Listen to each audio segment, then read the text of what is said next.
They seem to have nothing else to write about. The former French president announced his political return last week and made his first media appearance on Sunday night on primetime news.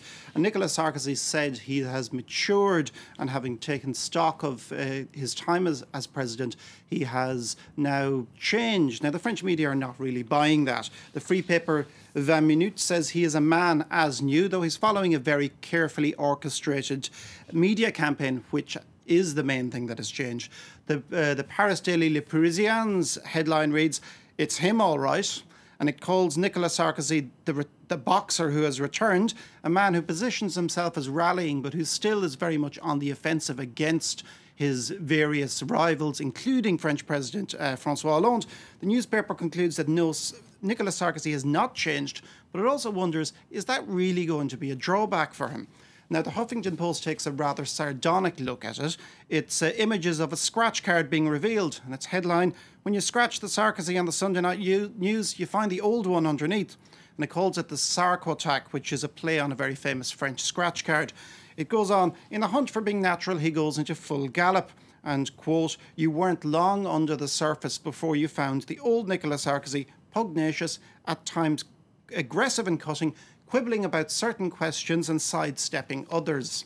Now let's take a look at Le Monde, because it's also saying that Sarkozy played both the wolf and the lamb last night. That's right, and the lamb, as we said earlier on, is saying that he has matured out of love for his country.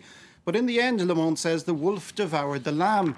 Nicolas Sarkozy found it impossible to position himself as the humble battler, and he was barely capable of concealing his irritation at a number of obstacles that he has himself placed in the way. Le Monde, of course, there is talking about the various legal problems he has faced in the recent months. Absolutely. Let's take a look at these obstacles that are coming for the former president. That's right. The pro-business L'Opinion, which would be expected to be quite sympathetic to Nicolas Sarkozy, lists 3.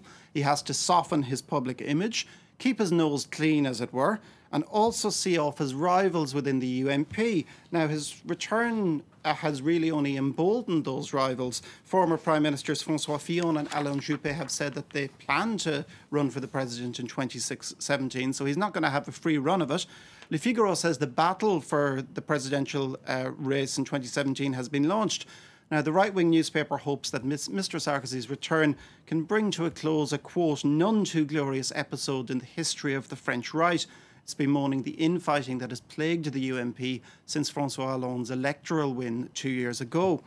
But the left-leaning Libération is not convinced at all that the infighting is over. Its headline, which accompanies a picture of Mr. Sarkozy that you might charitably call atmospheric, reads, "The right at war." Libération notes that none of the prospective challengers, be they Juppé, Fillon or Bruno Le Maire, are too impressed by Sarkozy's return, and they're less likely to be cowed by his energy or personality like they might have been 10 years ago.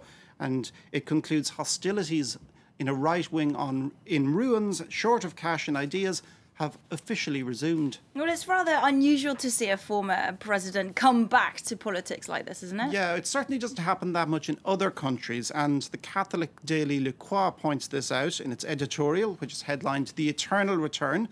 Now, the endurance of politicians that have departed the scene, sometimes in failure, like former President Sarkozy, is a particular characteristic of French politics, it says, and it wonders why the French public are so indulgent of this.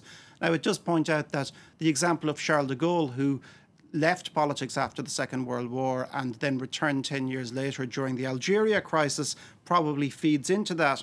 But it also Le Croix also says that it gives rise to 2 problems: the public perception among French people that politicians will hold on to power no matter what, and that it seriously impedes the emergence of a new generation. Now, the left-wing L'Humanité is even more damning, saying that Sarkozy's return is the symptom of a sick democracy, and that it's a sacrificial staging that plays on the myth of Napoleon's return from Elba. And it points the blame firmly at the current president, who says that his political failure and his stubbornness at sticking with austerity policies has opened a window for Sarkozy's return.